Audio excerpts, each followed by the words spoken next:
Welcome to Manufacturing Talk Radio. Welcome, everyone, to this episode of Manufacturing Talk Radio. I'm Tim Grady, and I'm here with Anthony Nieves, who is the committee chair for the Services Report on Business issued this morning by the Institute for Supply Management. It looks to me, Anthony, like a good report. Thanks for joining us to tell us about it. Thanks for having me on the show. And yes, the report came in, beat expectations. I always wonder what those expectations, who comes up with those, but we beat them. And we're up 0.9 percentage points on the composite index. And, I kid around, the economists all look at it and try to project where they think the numbers might come in based on other criteria. But looking at it at 52.7, we're up 0.9 percentage points. And it seems like, well, we've had some more robust readings in the past, but if you look at the course of this year, we've been hovering between the 55.2 to the 51.50. I think last December we contracted, right? We were down at 49 point something or another. And, here at 52.7, we're at the 12-month running average. So this sector has been experiencing this incremental steady growth for the past 11 months, and I'll take that all day long. Yeah, that's right. No, it's actually looking quite solid. So we're encouraged, and I just want to begin to walk through it. Now, the overall composite number, if you can share that with us, Anthony, and then let's kind of walk through the details. Sure thing. So as I said, 52.7, we had 15 of the 18 industries reflect growth month over month. That's how we got the composite where it is. And it's driven by the sub-indexes, and the four that make it up. You have business activity, 55.1 is up 1 percentage points. New orders doesn't show any increase on the percentage, but 55.5 is reflecting strong growth month over month as we're measuring that directional change. Employment popped up only a 0.5 percentage point to 50.7, and supplier deliveries, which is kind of pulling this down on the composite index. If you think about it, 49.6, it's up 2.1 percentage points, but deliveries are fast. And that's because of a couple of things. One, being that we've had such improvements in capacity over the course of the past year and a half. So with the improved capacity, plus sales demand isn't as high as it's been. So therefore, we're looking at it just a bit under the 50 baseline. So eventually, and that's also impacted backlog. We see backlog at 49.1, so that's contracting. There is no backlog. And again, based on the same variables that we're seeing, improved capacity, just a little bit waning in demand overall year over year. How are your respondents feeling about, what the industry is doing and what their sectors are doing? Well, when you look at the various, the 18 industries that make up this sector, and the top 5, when you look at them, number 1 is real estate rental and leasing. And real estate rental and leasing on the composite side is reflecting growth month over month. Granted, we don't have the housing starts that we've had in the past.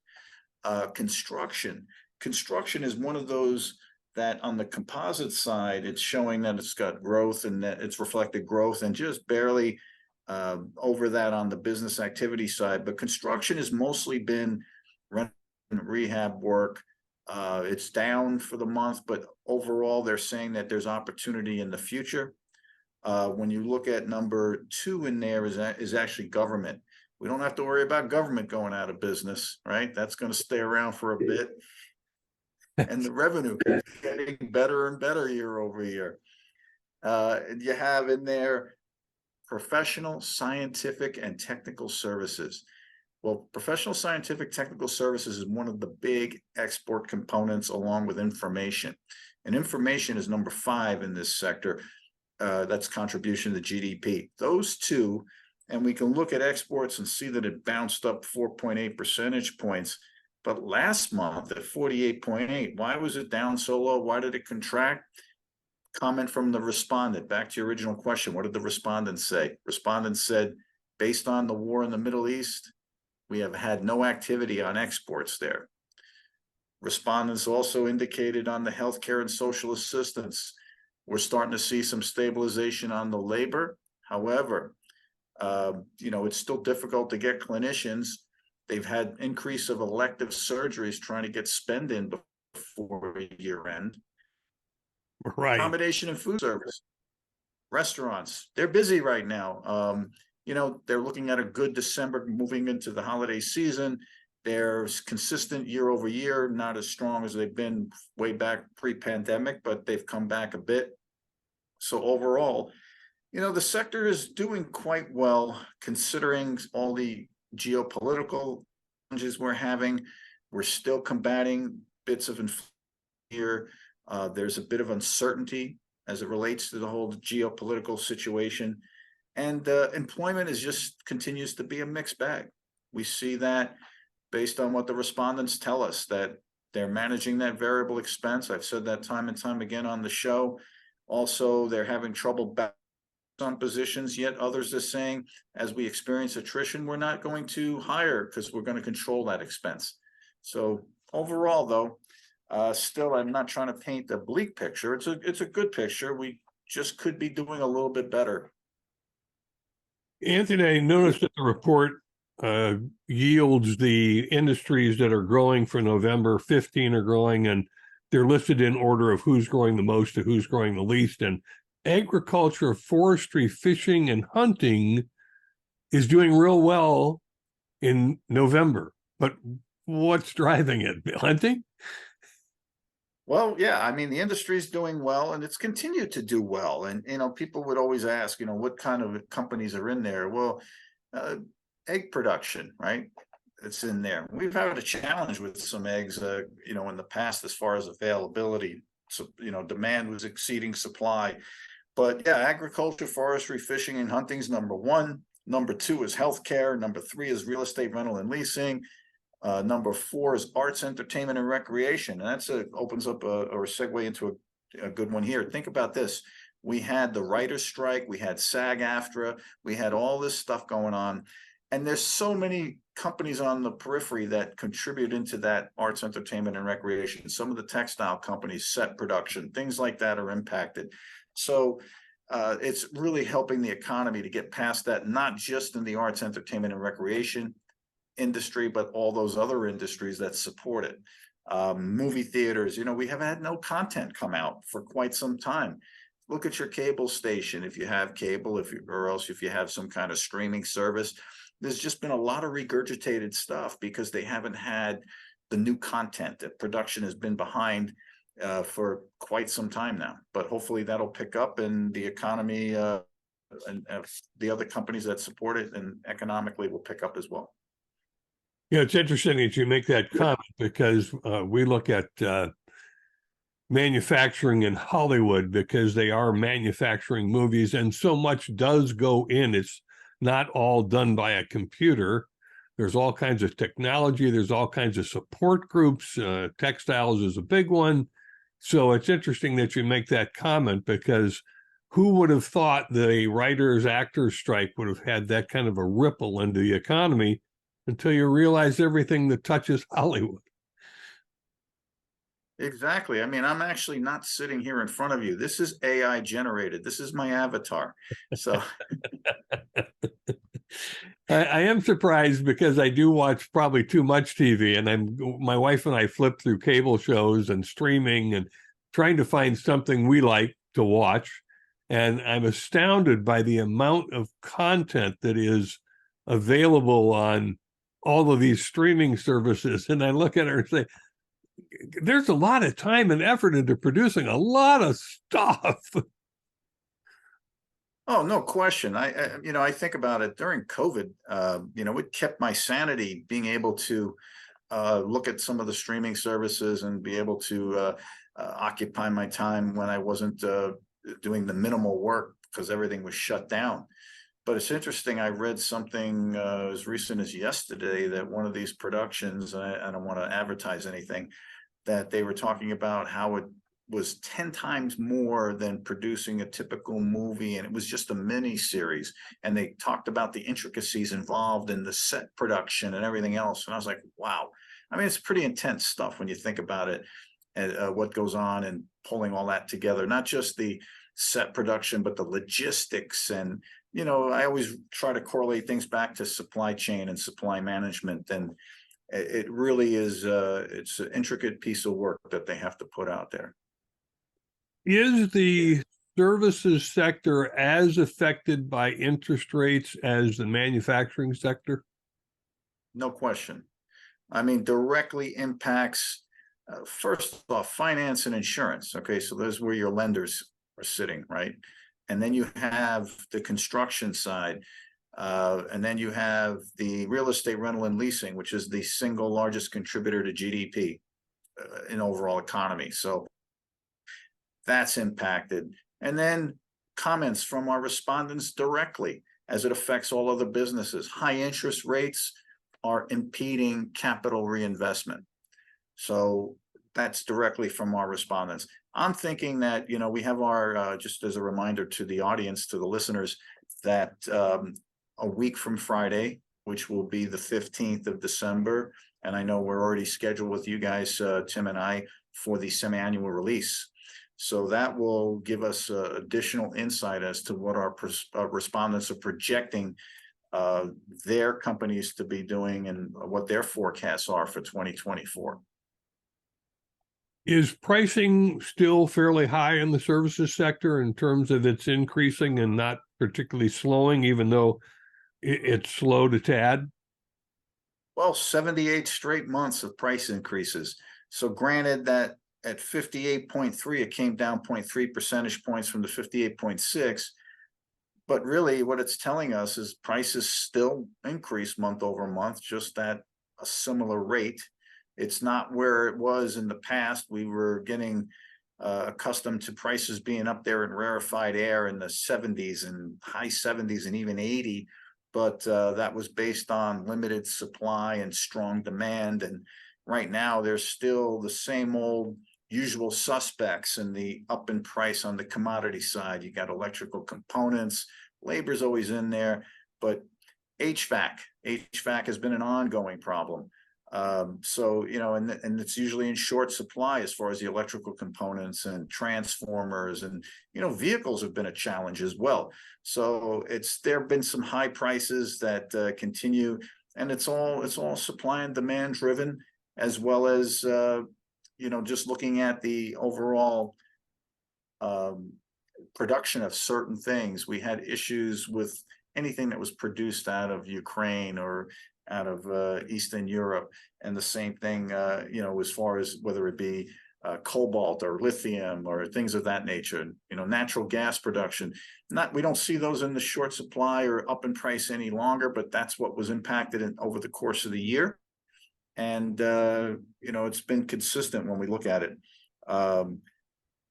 Technical workers, PPE is starting to get up in price again as we're closer to flu season. You know, gasoline and fuel related is down this month, which is a rarity, but it had been so high. It had been so high for so long. So just any fluctuation that downward is indicated by or reflected in the commodities down in price. The PPE, the personal protective equipment, Anthony, is there any noise about that being reshored instead of relying on offshore? Not really. And, you know, I you know how you just said PPP? I was doing that this morning myself. I'm between all these acronyms and, you know, payroll protection program, personal protective equipment. I was like tongue twisted, you know, it's like I can't. Anyway, no, you know, most of that has been imported from overseas, mostly Asia, as we know. It's where it's always been produced, and there's been minimal domestic production. But you know, again, plumbing supplies is in there. There's just same old, as I said, usual suspects in the commodities listing. Any particular headwinds we should be concerned about in the services sector? I think it's similar to what you see on the manufacturing side. we still have the geopolitical concerns I keep mentioning, the interest rates. I'd really like to see those come down. At least the Fed said they weren't going to raise them, so that's a good thing. I don't think we could really keep going upwards with these and expect to. I know you want to stave off inflation, but I think prices are what they are, and we've definitely had higher reading on prices and not had rates go up. We've had them come down a bit. So I'm hoping that we can start getting them down into some manageable territory. Well, that's good to hear, because this has been, because it's 80 or more percent of the economy, holding up well in this, what I guess now everybody's looking at as a soft landing. I don't think anybody is anticipating a recession. There's always some talk about it might occur, but so far it just hasn't shown up. No, not at all. And it was, to your point, last year at this time, it was the topic of conversation. I mean, all last year it was the topic of conversation. And going throughout, especially when we contracted last December, and we popped right back up in January and February. If you think about it, we went right up to the mid-50s again, right after that single month of contraction. And I just like to see manufacturing do better. I mean, you guys have to do some heavy lifting over there. I think, Lou and Tim got to help us out here. I mean, I'm just tired of looking at. I kept hearing this word tranche for so long. I think this tranche is never going away. So I'd like to see it get up over 50 relatively soon here. Yes, there's no doubt that the soft landing leaves you in a groove that is long, and you may not pull out of it for a while. I know that Tim Fiore, who does the manufacturing report from the ISM, talks about the length of this particular trough, and it's approaching the 2007-8 Great Recession. Not as deep, but potentially as long. So I don't know when we're going to turn out of that. We're hoping first quarter, but then when you talk about 2024, they're talking about growth of 1.6 to 2.0%. I guess you could achieve that at a 49 in manufacturing in terms of GDP. Yeah, I'd still like to see it above 50. It seems like it's been forever. And, we always are like to categorize as the secondary report here on the services side, even though we're closer to 90% contribution to GDP. I have to get out of that redheaded stepchild mindset, but, all kidding aside, when you look at it, this sector, and I've said this before on the show, withstands extreme fluctuations based on the eclectic nature of all the different industries that comprise this sector. So when you look at, I mentioned earlier about real estate rental and leasing being the single largest contributor to the overall economy, and just look at the sheer dollar volume of, the numbers that go through on real estate transactions, whether it be residential or commercial. Definitely how many individual consumer transactions in the retail side up for one house sale, especially out here in California. But it's kind of where even then it's less than 13% in contribution. And when you get past the first two, it all drops down into single digit percentage contribution. So imagine that being stretched out over the remaining 15 industries. That's why it can withstand fluctuations similar to a diverse stock portfolio. Well, I guess mining is helping hold up the services side. We always kid with Anthony that mining needs to belong in the manufacturing side, and he wants to trade it out for something they have. So we'll see if that ever happens. I don't know if they could handle mining. They're already in the 40s. Well, so we've got some headwinds to be looking at. I don't know that we have a lot of concern. What's your sense of first quarter of 2023 in terms of the services sector? Do you see any big dips, or are we just going to move as we've been moving? Again, I think we'll get such a much better insight of that, a week from Friday on the 15th. But based on what our respondents are saying this month for this report, their projections are that things are set up nicely for the first quarter of 2024. I hope it's spot on. I really do. We'll see. I think they'll give us some better insight and definitely more detail as we measure not only going forward, but we look backward as well. We'll be measuring year over year, quarter by quarter, half by half in certain areas, and we measure a couple of different things, even especially on the manufacturing side. But we look at not just the normal employment, we look at revenue. We don't ever look at revenue in the monthly. So we look at revenue on the manufacturing side, sales to inventory ratio, the strength of the dollar. So there's some good criteria that comes out of the semi-annual report that's a bit different than what we see on the monthly. And again, it's all projections and forecast and looking at in the past and the actuals and how they compare to the prior forecast. So it's a really good report gauge where we might be going in 2024.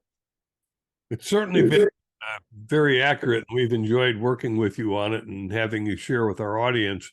The services sector, the manufacturing sector begins to soften a bit around, mid-December. We all get into the holiday mood, and then about mid-January, we wake up from our New Year's resolution and get back to work. So we've got kind of a down cycle of about 30 days. Does the services sector experience similar? Historically, yes. We've experienced such an anomaly since the pandemic. It's not been the case. We actually had a nice pop-up in the first part of January. I mean, through January last year, as I mentioned, we contracted in December and we bounced right back up to the mid-50 level on the composite index. And historically, it's been very similar, that big buildup for the holiday season. And then that January part, it slows down, and you had the New Year over the Chinese New Year that affected imports and production. And then it would start to pick up again, like in the mid to latter part of February. But that was historical. We have not experienced that over the past couple of years. It's just been straight through, continuous growth. Well, good. We need continuous growth. And if that's 90% of the economy, we'll take it. Anthony, thanks for joining us again on Manufacturing Talk Radio and sharing this with our listeners and viewers. Thank you. Appreciate it.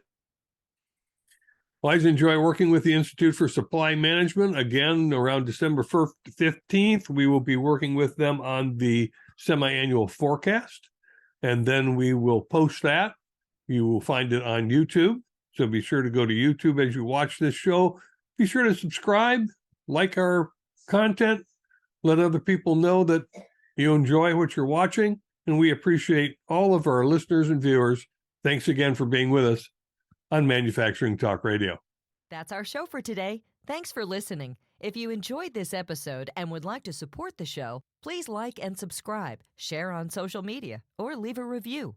You can find us on YouTube, Spotify, Apple Podcasts, Google Play, Rumble, or your favorite podcast app. Visit us online at mfgtalkradio.com for our other episodes.